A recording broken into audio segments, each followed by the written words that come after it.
And just to give you a little backstory, I was given the opportunity to take on this new role about 3 years ago, and it's my absolute dream job because I love working with students and putting together a puzzle for students who are interested in dual enrollment and getting a jump start on their future.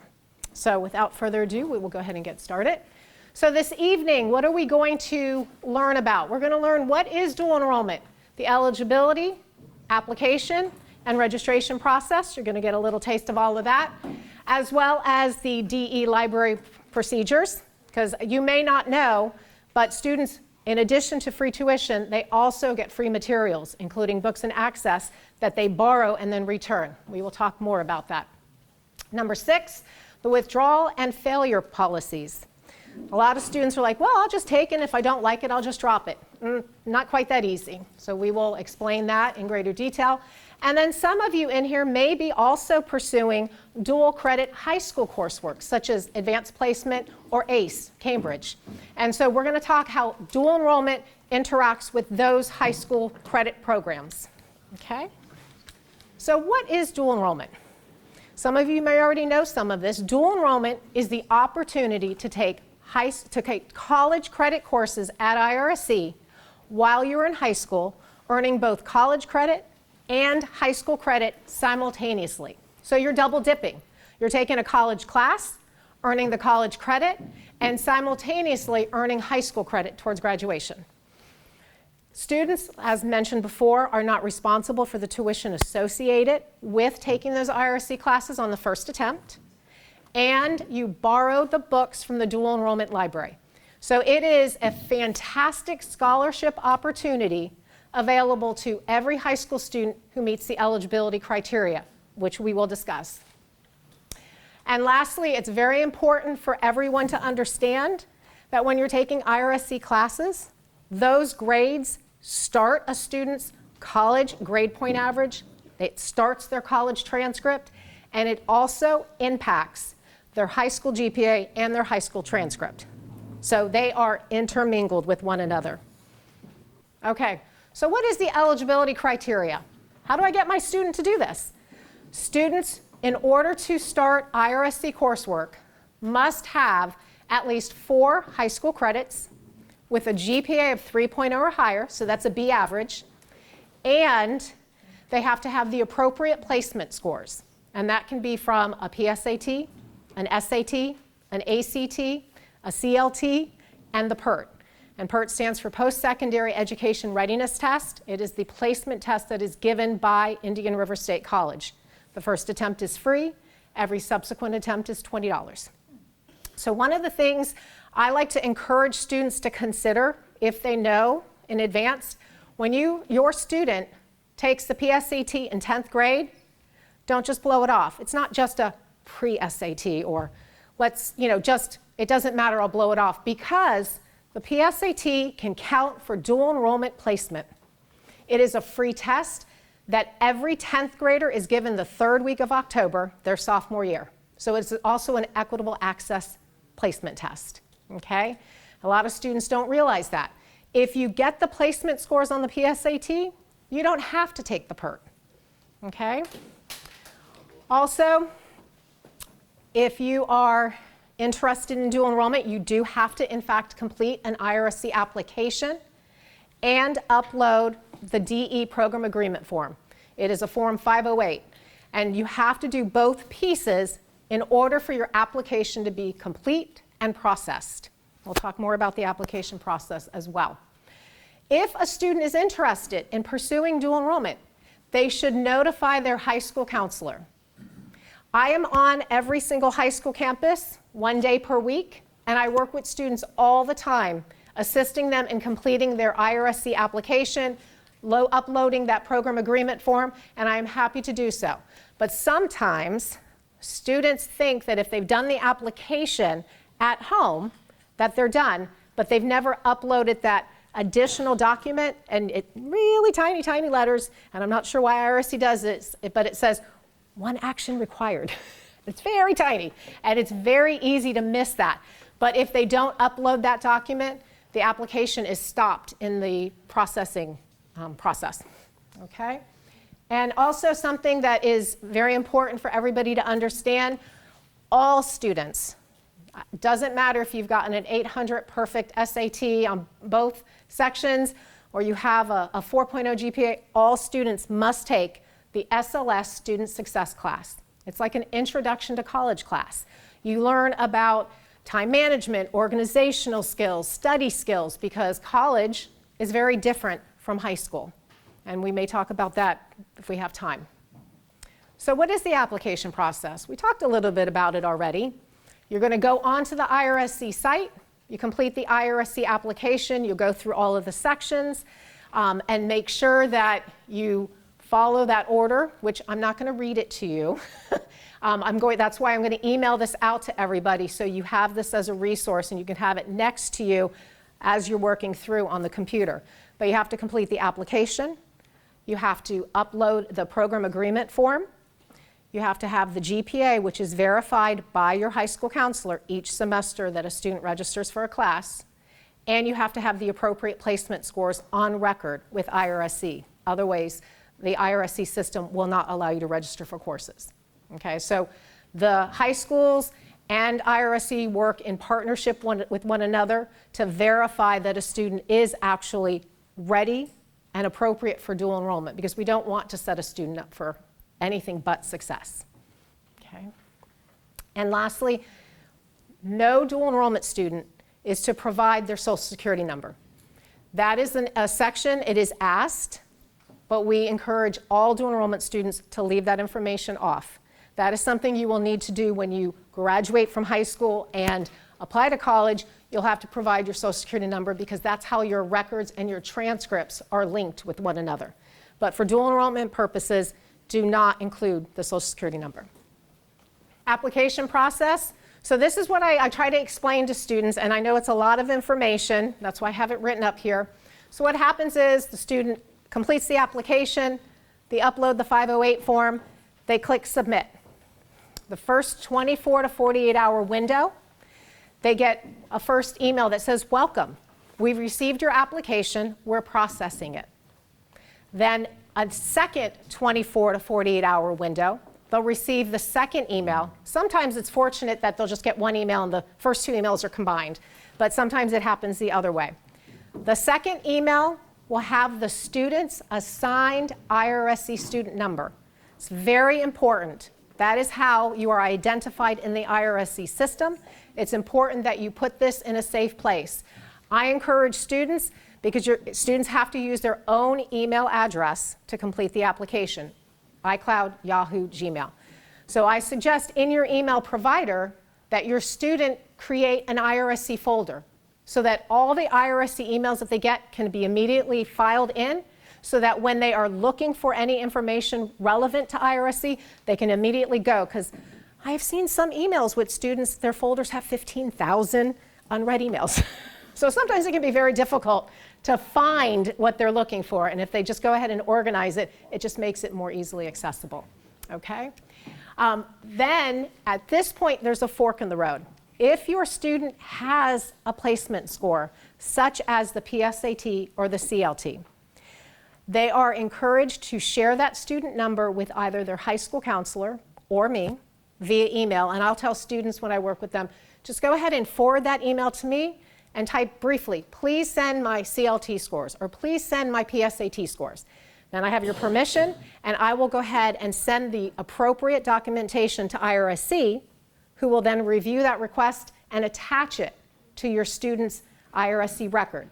Once those scores are attached and everything else is in place, then a student is eligible to register for IRSC classes, provided that the high school counselor has verified that they have a GPA of 3.0 or higher. Okay? If a student is using other scores, one of two things is going to happen. A student can, with the IRSC student number, can go and register to take the PERT exam at IRSC. It stands for Post-Secondary Education Readiness. It is comprised of 3 sections: reading, writing, and math. Reading and writing typically go together. Math is kind of by itself. So if a student has a reading and writing placement score, they can be eligible for the SLS 1101 class, college English, college humanities, college social sciences, and non-math-based sciences. If a student wants to take college-level math classes or math-based sciences like physics or chemistry, they do need to have the appropriate math placement score. But I caution students, more often than not, students do not test college ready until they have completed at least Algebra 2. I have seen some anomalies that with geometry they can go into college algebra, but that is few and far between. So I share that with students because I don't want them to get discouraged. If they have the reading and writing, they can start taking IRSC dual enrollment classes and then continue to work on the math score. And then at some point in the future when they earn that, they can then begin the college level math classes. Students who are using SAT or ACT tests, that is completely different. You, the student or parent, have to log into that testing entity. So for SAT, it's the College Board. And the students, once they have their scores, they have to log into their account and they have to put in a request for College Board to send the official test transcript to IRSC and then pay the accompanying fee. Now, if your student knows that they want to start dual enrollment and they're getting ready to do SAT or ACT, normally those tests include 4 free score reports, part of the test registration. Your student could, in fact, indicate Indian River State College and have the test scores sent as part of your test registration. So there's 3 different ways: CLT, PSAT. The counselor at the high school or myself can send those scores on your student's behalf. Your student can register to take the PERT exam at IRSC. It's in the IRSC system, so it'll already connect to your student's account. Or if they're doing SAT, ACT, you would contact the testing entity and either when registering, have those scores sent to IRSC, or you will go back and put in a request to have that score sent. Okay, any questions so far? Yes? What would be the PSAT score that would be good placement? Okay, so not to get too deep into it, but a PSAT, you have to have a 490 or better on the English and reading section to qualify. You have to have a 480 or better on the math section to be eligible for MAT 1033, which is intermediate algebra. If a student wanted to qualify for a higher level math, they would have to present the appropriate PERT math or ACT math score. So even if a person gets a perfect 800 on the PSAT math, it still only makes them eligible for MAT 1033, intermediate algebra. Yes? This semester I'm finishing up the SOS 1101 course. Okay. Does like any of this like still apply? No, if you've already done the application and you're registering, you're kind of listing stuff that you've already lived through. Okay. Yes, so you're already in the system, you're taking classes. Yes? Did you say they've already taken the PSAT? If they were in school on the 3rd Wednesday in October of their 10th grade year, then yes, they would have taken it. Can we find that score? You should be able to go into Focus and look at their test history. Or your student can log into College Board and pull up their PSAT scores. Yes. Okay. Let's go on to the next slide. So the application process. So we talked about the first email, welcome. We talked about the second email, the IRSC student number. Then there is typically a 3rd email that comes roughly about 2 weeks after the application has been submitted. Now, Dr. Cuba and I know that sometimes there's a bottleneck in Fort Pierce, and so it doesn't always flow quite so nicely. And if that's the case, I encourage students to let me know if they haven't received that 3rd email, because then I can work with Dr. Cuba and check on the application status. But that 3rd email provides instructions and a link to activate the student's IRSC Pioneer portal. Now, unless someone's in the class already, that means nothing to you. But as Martin County School District parents, I'm going to connect it to something you do know. The IRSC Pioneer portal is like the Martin County School District ClassLink. So I'm sure most of you have seen your students log on to ClassLink. Then they have access to apps. Same concept. Once they activate their Pioneer portal, they will log in and they will have access to apps. 3 in particular I like to highlight. 1 is Workday. And that is the app that students use to actually submit the application to IRSE, but it is equivalent to the Martin County School District Focus. So Workday is where students submit their application. It's where they register for classes. It's where their grades and their academic history are kept. The second app is Canvas, not to be confused with Canva. Canvas is the online management system equivalent to Schoology and Google Classroom. Okay, so the first day of every semester that a student is registered for an IRSE class, that class loads into their Canvas account, and then they have access to the syllabi, schedule of activities, online modules, and so forth. The third app that I'm now highlighting in my little spiel with students is Microsoft Office 365.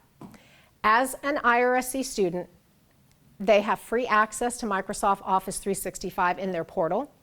This is important because it gives them access to Word, PowerPoint, Excel, and so forth. But more importantly, it gives them access to Outlook. Outlook is the email provider in Microsoft Office 365. And the reason that is important is because as an IRSE student, you are assigned an IRSE email address. As a college student, so even though you're still high school and even though you're dual enrollment, you are seen as a college student by IRSE. And therefore, all email communication with your IRSE instructors must originate from the institutional email. So I have had students that have come to me and said, well, Ms. Friedman, my teachers aren't responding to me. And we discover they're using their Gmail, their Yahoo, their iCloud account. The only way that an instructor can verify that they are communicating with the student is by using the IRSE email address. Now, I have students at UCF. They have to use their UCF email. I share with them that I tell my students, you can CC your Gmail, your iCloud, your Yahoo, so you know what you've sent, and if the instructor replies all, then you know when they've replied. But really, as a college student, you need to check your emails daily so you don't miss time-sensitive information from college instructors. Okay, we've talked about everything on that. Oh, one other thing. When you're applying, make sure before you're, like, I didn't receive it, make sure you check your junk and spam folder. Because sometimes if your email is not used to receiving communications from IRSE, it'll be redirected to junk or spam. So check that before you're wondering why you're not receiving that information. Okay. Registration. Now, we're getting a little ahead, but I'm just giving you a little bit of taste about how it works. So students will go into their portal. They will access their Workday accounts. They will then click on Planning and Registration tab. And again, I'm telling you stuff that's a little premature, but I just want you to have that. Again, you're going to get a copy of this emailed, and so you'll be able to refer to this as a resource throughout the dual enrollment process. You'll expand Planning and Registration, click on Find Courses, and then type the prefix and the number. So SLS 1101. That tells the computer, I want to look for all of the sections that IRSE offers for SLS 1101. And then I further explain that there's a purpose for every single portion of the letters and numbers, but I'm not going to get into that now. It's, like I said, too early. You click Start Registration, select appropriate term. They'll scroll to the middle of the page, and then they'll see a listing of all the classes. They will have to make sure that they pick the right class, at the right campus, at the right day and time. And again, I am at every high school campus 1 day per week, and I am happy to assist your students. So maybe the first or second semester, they may want to come and work with me. By the second and third semester, they're like, I know how to do this, Ms. Friedman, and that's fine. But I'm always there as a resource. As I mentioned earlier, as a dual enrollment student in the Martin County School District, students do not have to buy books or access codes. That's a big deal. Any of you who may have, I'm old, so any of you who have gone to college might agree that sometimes the books for the college classes cost as much as the tuition for the college classes. So this is a really big deal. We even have some students who earn their AA degree before they graduate in high school. That is worth $6,000 to $7,000 in just tuition alone. So that's a pretty big deal. Okay? But it is important that you understand where the dual enrollment library is located and what the process is. So, for instance, summer semester, the start date for summer A is May 7th. So the beginning of May, on the dual enrollment page, which is you have links to, and it's also on my card, students need to make an appointment to pick up their books for their dual enrollment classes each and every semester. They are to pick up their books within 5 days of the semester starting. So if the semester starts May 7th for summer, then they should have their books no later than May 12th. Okay? However, as a parent, I hope they would have their books the first week of class and not be going to class waiting. We have had students that show up the last 3 weeks of the semester and we're a bit confused as to why they have gone the entire semester without that material, but that's between them and the instructor. The dual enrollment library is located on the campus of Stewart Community Adult High School. Now that is diagonally behind J.D. Parker Elementary in East Stewart. So if you know where J.D. Parker is, then you're in close proximity to the Stewart Community Adult High School, which is where the dual enrollment library is housed. It's towards the back, next to the St. Joseph's School outdoor PE area. But you have the phone number and the extension as well as the email address, so you're always welcome to reach out. Ms. Columbus is our bookkeeper and dual enrollment library manager, and she does an amazing job working with students, ensuring that each and every student has what they need for their classes. Withdrawal and failure policies. This is very important to mention. So remember how I mentioned earlier, sometimes students will be like, oh, I registered for that class, it's too hard, it doesn't fit, I don't like it, I don't like the professor, I'm just going to withdraw from it. Not a great idea, because every attempt goes on your academic record, both high school and college. So when a student withdraws from a class, a W goes on it. Doesn't impact their GPA, but it does go on their transcript. Fs do affect GPA. In both situations, when a student withdraws or fails a dual enrollment class, all future dual enrollment attempts halt. So you can't just withdraw from a class and say, I didn't like that class, I never want to take it again, I'm going to take something else.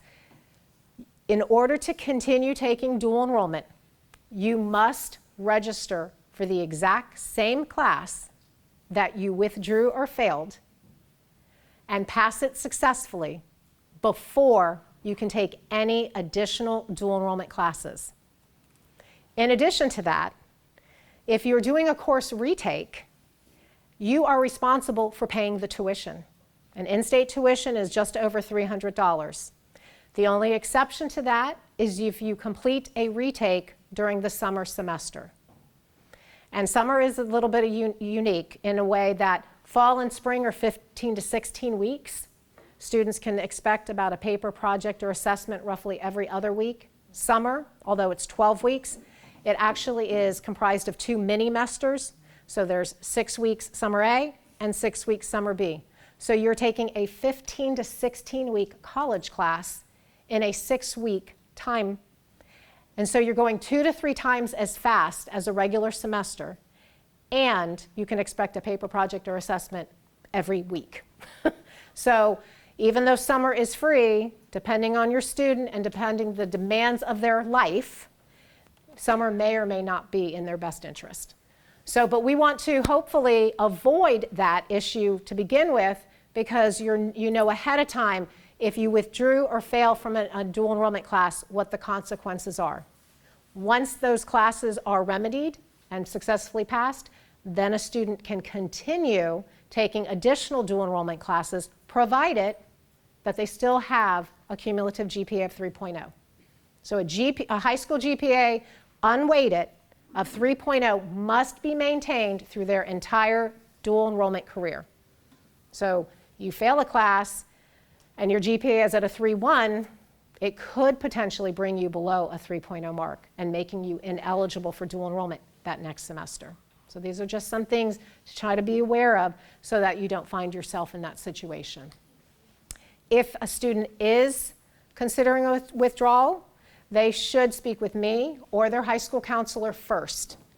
And the other thing I encourage as a college student, it's important for you to learn to advocate for yourself at the first sign of trouble.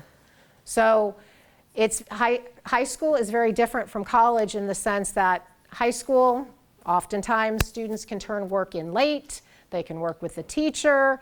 However, in college, it doesn't work that way. If the paper, project, or assessment is due at 11:59 on Tuesday night, and I turn it in 5 minutes later on Wednesday morning at 12:04, there's a good chance it's going to be a 0. And so that is something that you have to think about when your student is signing up for dual enrollment. Are they academically mature enough to handle that? Okay, I want to take a moment and just talk about academic maturity. Academic maturity and intelligence are two very different things. I'm sure everybody in this room, your student is intelligent. They have high academic ability. Are they mature enough to handle college? And I'm going to explain to you what I mean by that. In my opinion, which may mean next to nothing, the burden is on the teacher to teach in middle and high school. They do about 70% of the work. They develop the lesson plans, they do the Common Board, they create the assessments and the projects, they give you feedback. In college, that flips. Now the burden is on the student to learn. So in high school, teacher does 70% of the work, student does 30%. You go to class Monday through Friday every day. In college, you may go to class once or twice a week. So the teacher is giving you the crux of the content, and you, the student, have to run with it. I remember when I was going off to college, I was given this ratio. For every 1 credit hour that you registered for, and most college classes are 3 credits apiece. There's some variations, but for simplistic explanation, we're going to go with 3 credits. If I'm registered for a 3-credit class in a semester, for every 1 credit, I should plan every week 3 hours of preparation. And that includes everything. That's studying, writing, researching, doing projects, group work. So if I'm taking 3 credits, I'm going to be in class, in essence, 3 hours a week, and then I should have 9 hours a week of studying. Now, unfortunately, I can tell you I did not do that. If I had, I probably would have had straight A's.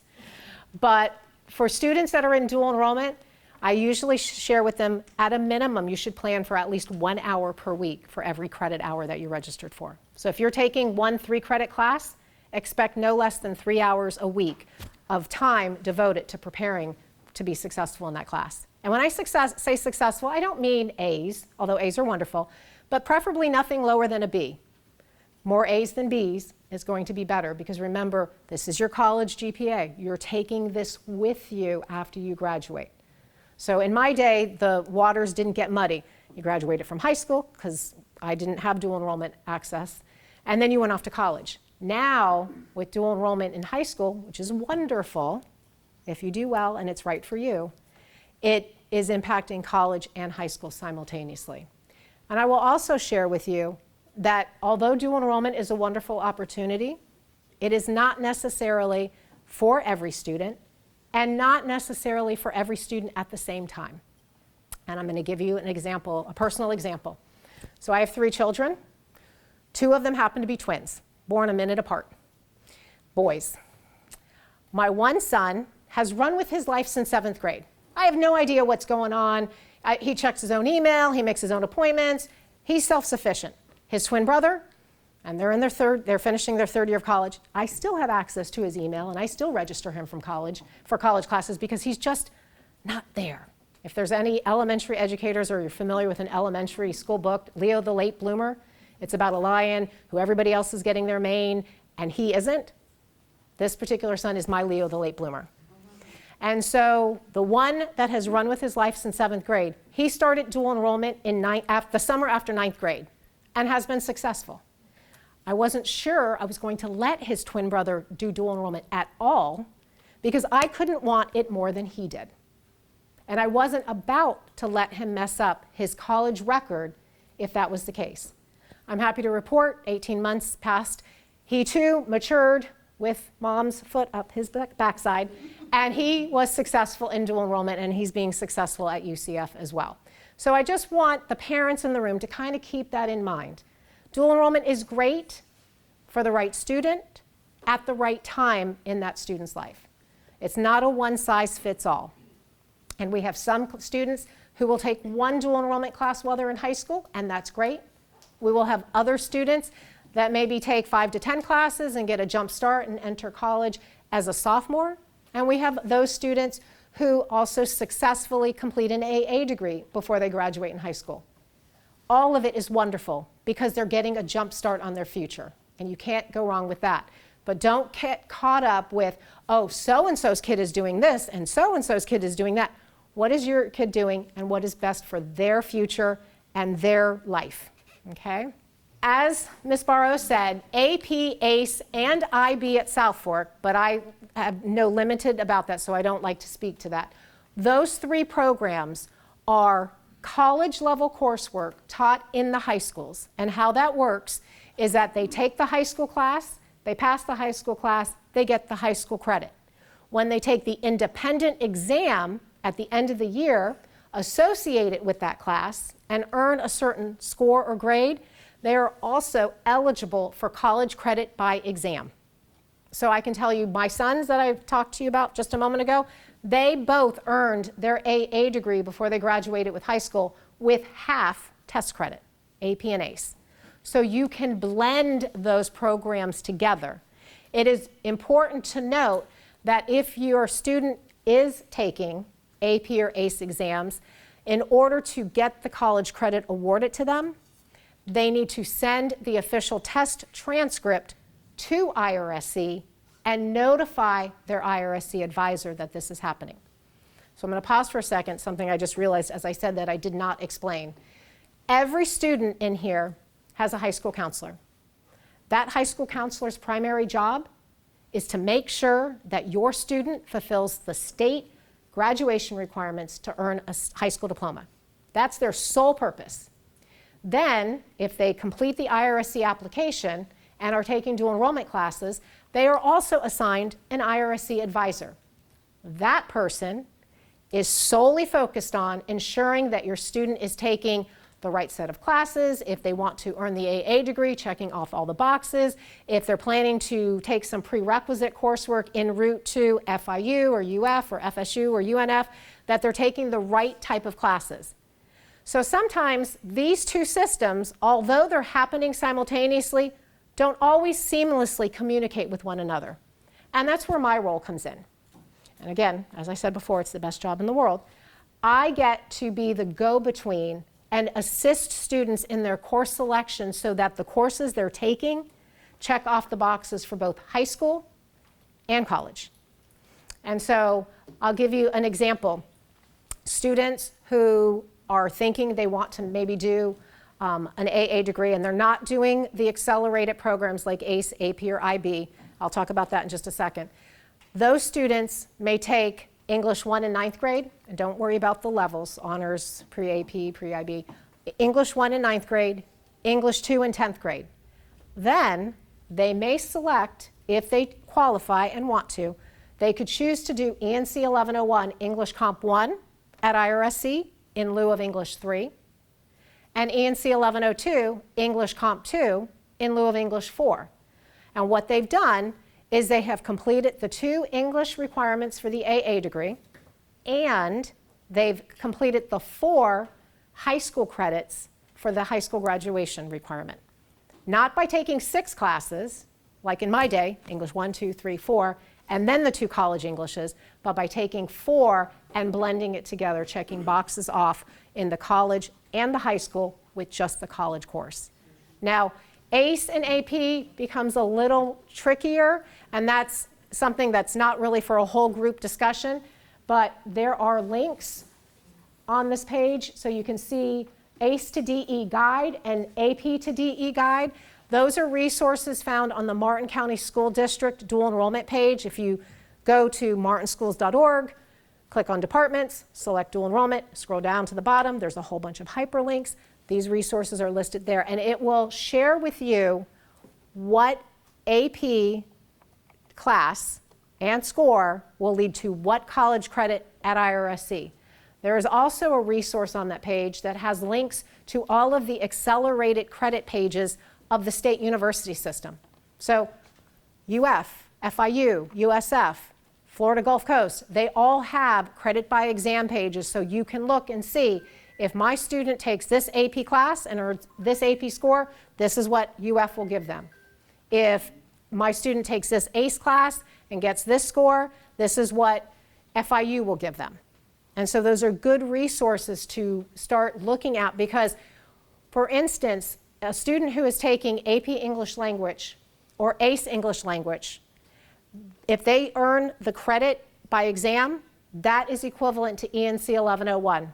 And so I would review a student's focus and schedule and encourage them to not take ENC 1101 at IRSC because they're duplicating their efforts for the same credit. You can't get ENC 1101 twice. You can only get a class once, and it would be either by credit by exam or by actually taking the college class. Any questions? Yeah.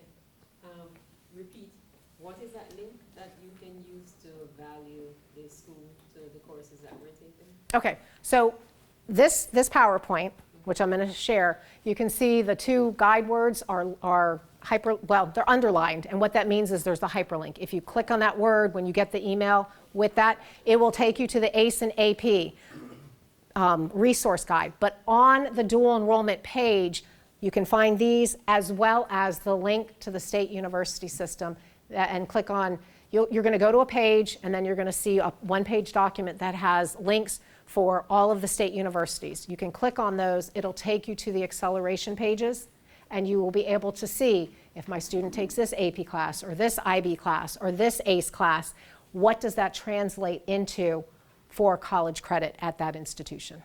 Yes? So you said that for the AP English that they take in high school, that it might not be worth it to take the ENC 1101, is that? Yes, if they earn a 3 or better on the AP English Language, then they, in essence, if they send their test transcript from College Board, then the universities and the state colleges will award them credit by exam for ENC 1101. So then they would not need to take the college course because they demonstrated proficiency on that AP exam to earn that credit by exam. And that applies to the IB program? Yes, but I don't know IB well enough, so. That's not integrated yet there? No, because I don't know it well enough, because IB is a completely different type of program. AP and ACE, they take exams every year starting in 9th grade, whereas IB, you do pre-IB in 9th and 10th grade, and then 11th and 12th grade, you start some of your exams and you don't finish all of them until senior year. And I don't feel equipped to speak on that, and that's why I'm not going to say something that I'm not well aware of. Southwark school counselors. Yeah, the school counselors and the AB coordinator. Yes.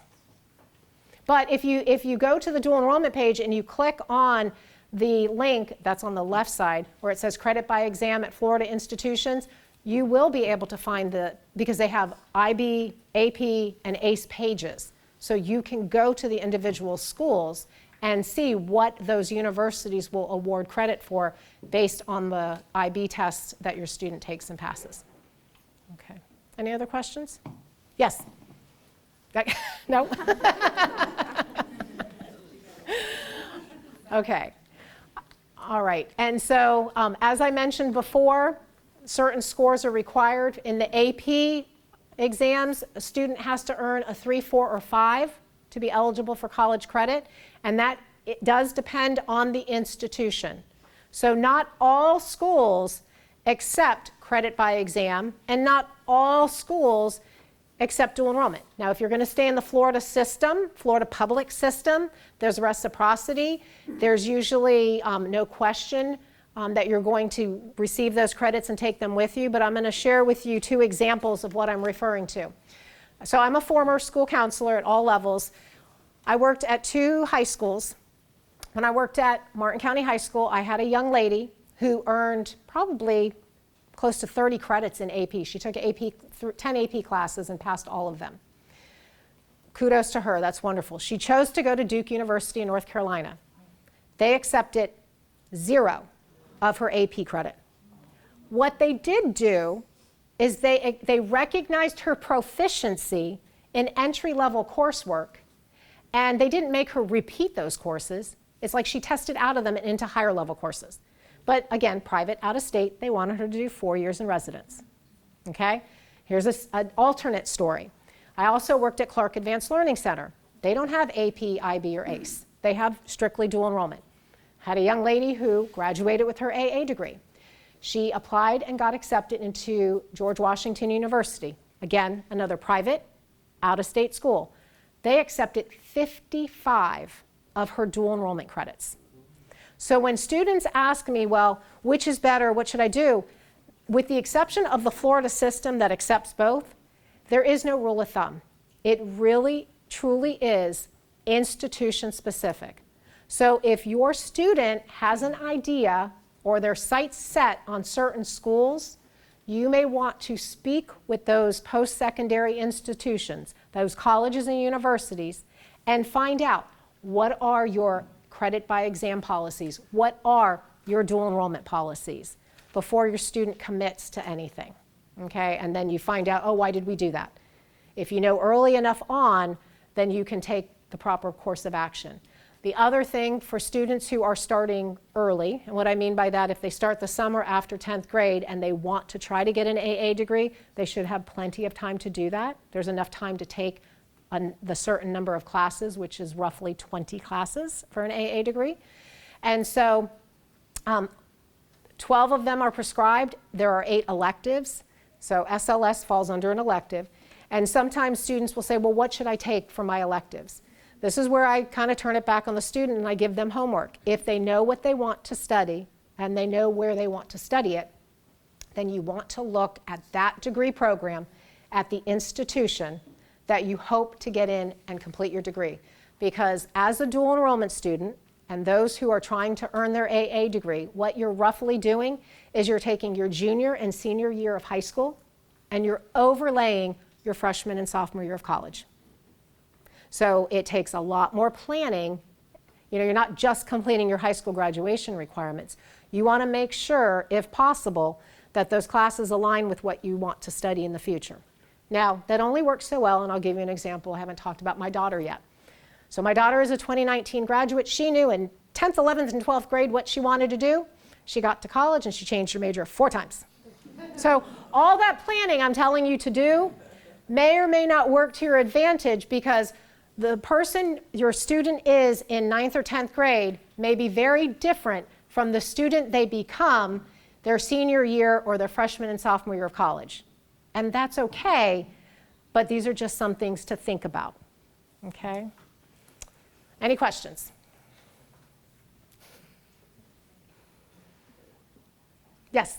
Hi, I'm sorry, I was a couple minutes late coming in, so I came in when you were talking about the SAT and PSAT minimum requirements. Can you get in on high GPA alone, or you need? No, you have to have placement scores as well. You do, okay. Yes, you have to have at least a 3.0 and then the appropriate placement scores for the coursework you want to take. And SLS 1101 Student Success is the first class that everyone must take, and that requires reading placement scores.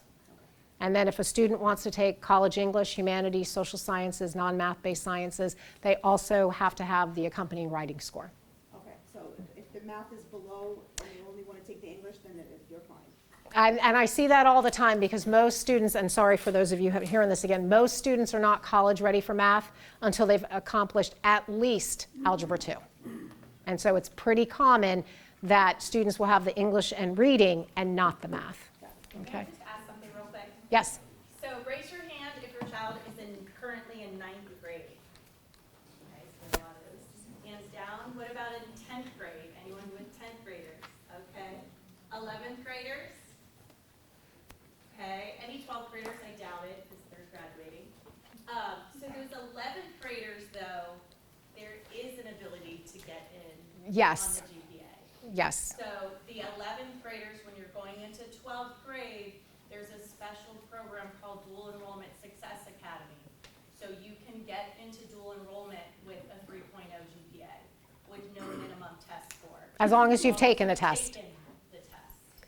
So I'm going to repeat that so that our listeners who are tuning in to the recording are aware of that. So students who are going into their 12th grade year, and I didn't know how many 11th graders we would have in the audience, but just in case, there is another program to be eligible for dual enrollment. It's called DESA, and it stands for Dual Enrollment Success Academy. And the eligibility criteria of the GPA and the test scores is on a sliding scale. So for instance, if a rising senior, so you're currently an 11th grader going into your 12th grade year, has a 3.0 or better GPA, but doesn't have the placement score. So you've taken it, you've tried the PSAT within 2 years, because test scores only have a 2-year shelf life. So you've tried the PSAT or the CLT or anything like that, then you can enroll as a DESA student, but your course selections are restricted to a DESA list. So you don't have open access to dual enrollment. You can do the SLS 1101, and then you can select one additional class from that list, because you can take up to 2 classes each semester of your senior year. So DESA does provide an opportunity for those seniors who may not have all of the requirements to get a jump start within a restricted way. In addition to the test score requirement, if a student is missing the 3.0 GPA, so they have a 2.5 to a 2.99, because you have to have at least a 2.5. But you're a rising senior and you have a 2.5 to 2.99. If you have the reading placement score, you too can qualify for the DESA program and take up to 2 classes each semester of your senior year from that restricted list. And so if that applies to anybody, you can meet with me, send me an email, and I can try to meet with you when I'm on campus, help you with the application, show you the list of courses that fall on that DESA list. Thank you, Ms. Barrows, for bringing that up. Yes? Can you just speak to student accessibility services? Absolutely. Thank you. Yes. So I don't need a show of hands, but if there are any students in the room who currently have an IEP, which is an individual education plan, which gives accommodations and supports, or a 504 plan, which gives accommodations, those plans don't automatically follow a student to college. You have to register the student's plan with the Office for Student Accessibility Services. So there is a process. It's not just a matter of, here's my plan, see you later. You have to present the plan, you have to fill out the appropriate paperwork, it needs to be submitted, reviewed, and processed. And then what happens is the instructors, if it's approved, the instructors are then notified each semester if a student has certain plans with accommodations. College is different. They don't push into classrooms and provide in-class supports. However, in addition to student accessibility services, IRSC does have a tutoring center on every single campus. I think there's 5 campuses. So a student, and it's free tutoring. So students are always welcome to go to the tutoring center and ask for help with writing papers or completing math homework or researching for a project. So although supports are not automatically provided, all students, even without a plan, can advocate for themselves and access free tutoring through the tutoring centers. But if you have a plan and you want accommodations like extra time, you need to register that plan with the Office for Student Accessibility Services. Okay. Anybody else? Now's the time to ask questions. Yes?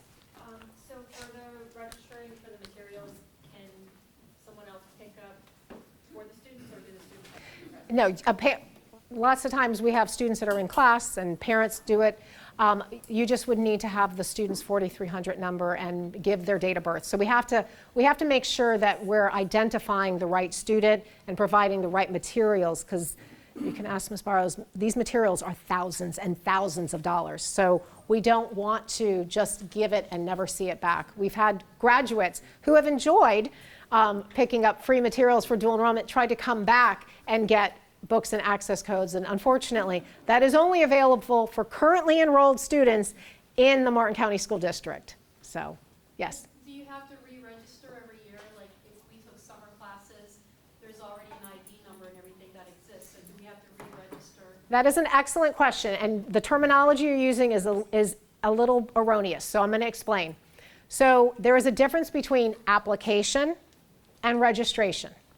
So once a student applies to IRSC and completes that process, they will be assigned an IRSC student number. That is their IRSC student number forever. They will never get a new one, okay? So that's the application. Applications only have a shelf life of 1 year.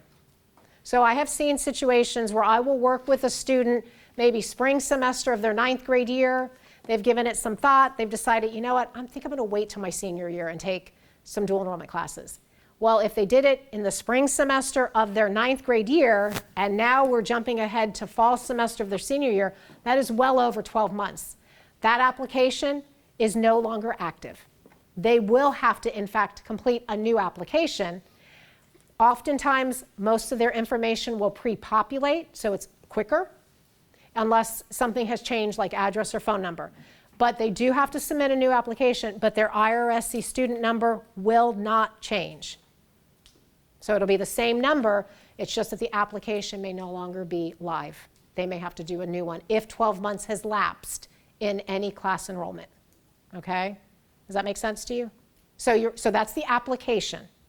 Registration for classes has to occur each and every semester that a student wants to take an IRSC class, even if they take an IRSC class that is being taught on the high school campus.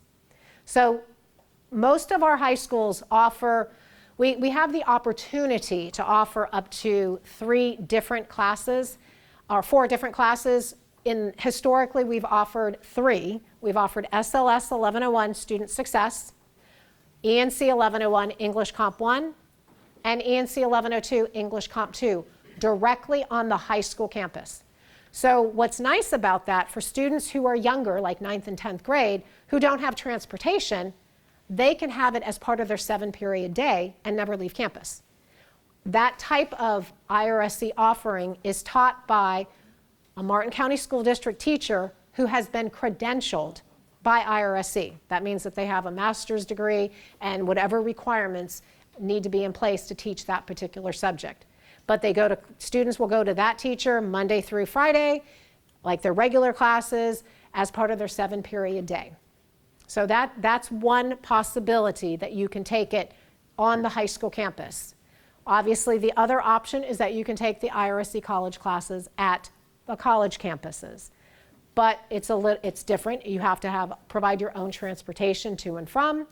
Also, you're going to class once or twice a week. Once a week for 2.5 hours, or twice a week for 1 hour and 15 minutes.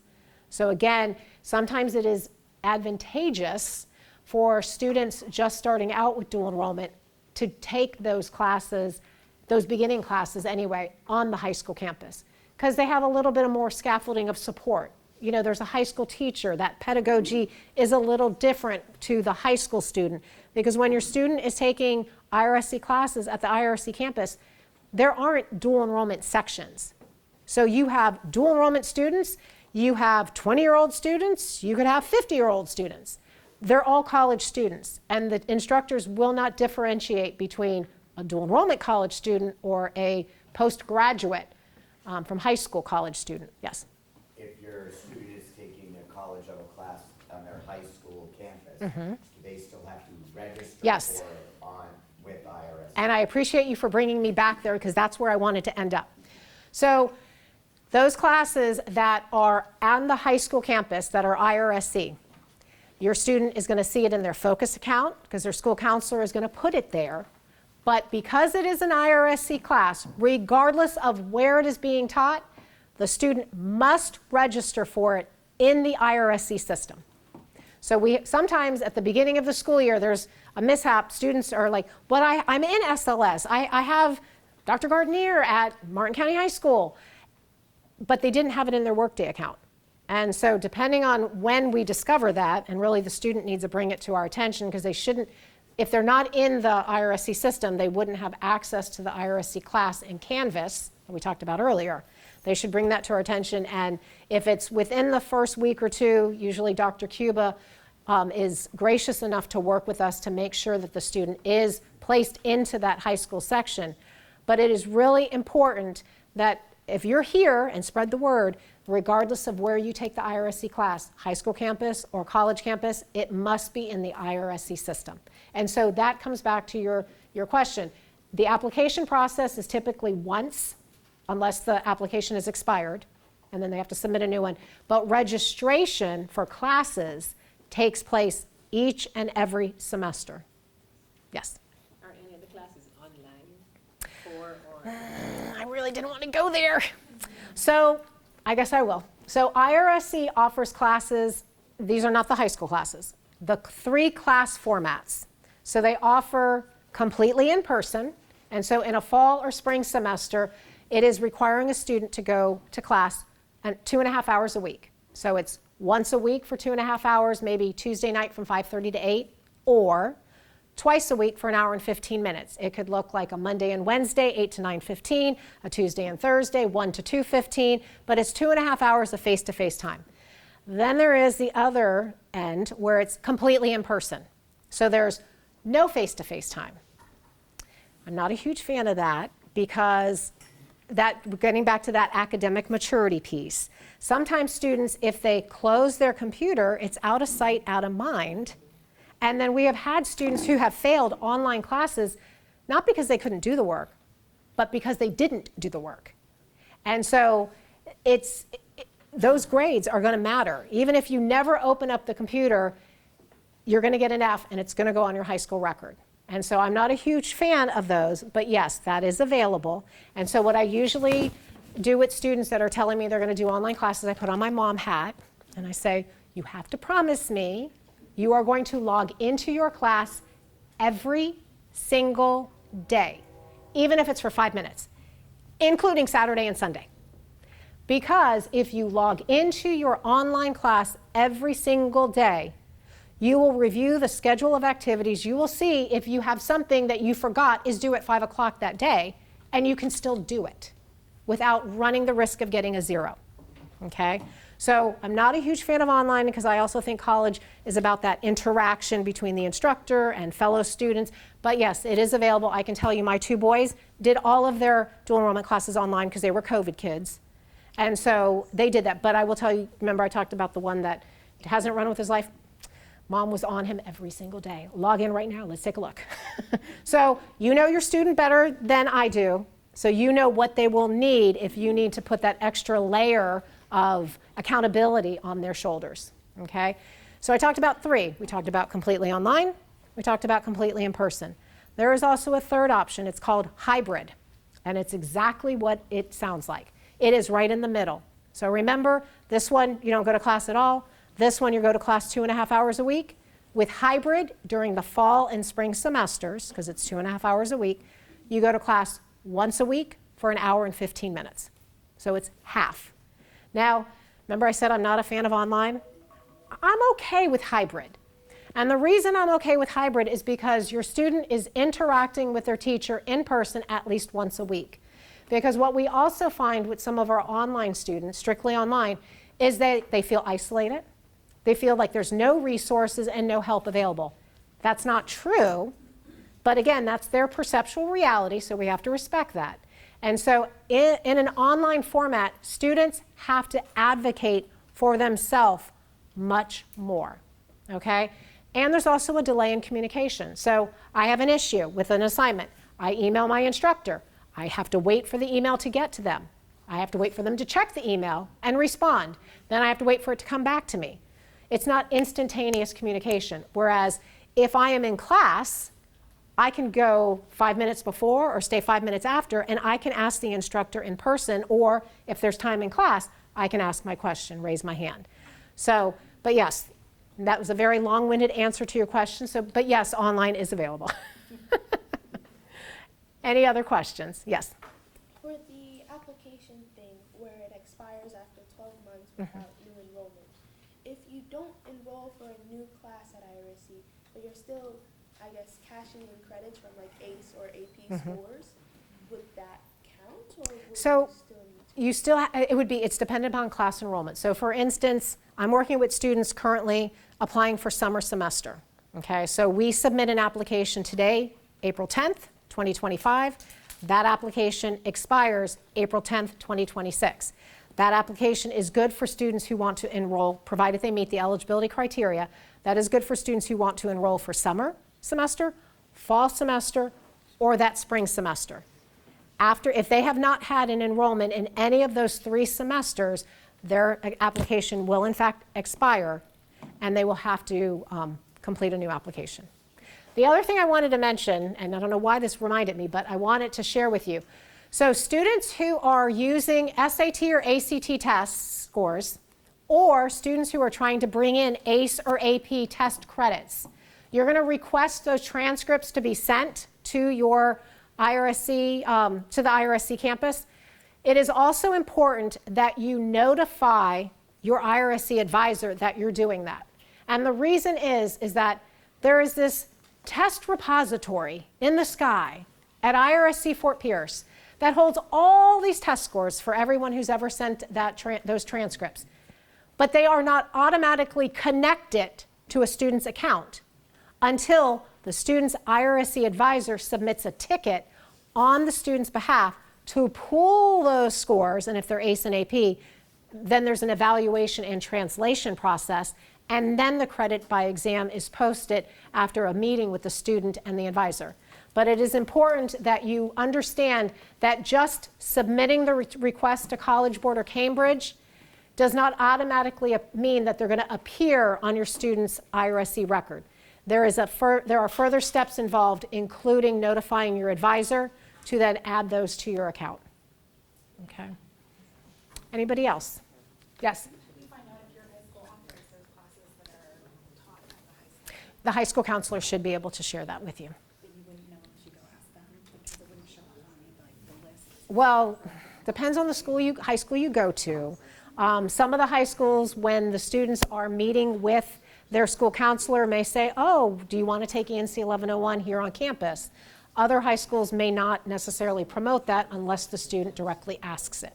So it does depend on the school, but the high school counseling office would know that, or you can send me an email and I can share with you any information that I have access to. And you had a question. I do, and I have 2 questions. Okay. For you both of them, and I may have misheard. That's okay. Was there a financial repayment obligation if the student does not successfully complete the class? And then number 2, were there 3 courses that could be taught on campus at the high school? Okay. So what were they? So I'm going to answer the second question first because that's quicker. So the high schools are eligible to teach up to 4 dual enrollment classes on the high school campuses. Historically, we have taught 3. So students, more often than not, depending on the high school, can get SLS 1101 Student Success. That's that gateway class, the first college class everyone has to take their first semester. Then ENC 1101, English Comp 1, and ENC 1102, English Comp 2. Those are historically the 3 college classes that students who are eligible for dual enrollment can take. Now, as far as payment goes, repayment. So this goes back to our discussion on failures and withdrawals. So say I take a class and I failed the class through dual enrollment. I can no longer take any additional dual enrollment classes until I rectify and take that class again and pass it successfully. Now, I could, and I hope this doesn't apply to anybody, I could fail the class and decide to never do dual enrollment again. If I failed a class and never take another dual enrollment class, I owe nothing. But if I fail a class or withdraw, and I want to continue my dual enrollment career and take additional classes in the future, I have to retake the class that I failed or withdrew from, pass it successfully, and pay for it if I retake it in the fall or spring semesters. If a student takes it over the summer semester, they do not have to pay for the class. But as we talked about before, summer is a unique semester because they're 6-week mini-mesters. So if a student wasn't successful in a class in fall or spring over 15 to 16 weeks, they may not be successful in an accelerated 6-week term, unless there was extenuating circumstances. We've seen the gamut. You know, they could have experienced the death of a loved one. They could have been really sick. And so that contributed. That's a unique situation that the student, you know, due to unforeseen circumstances, wasn't successful and then may in fact be successful over that summer semester because that extenuating circumstances is no longer in place.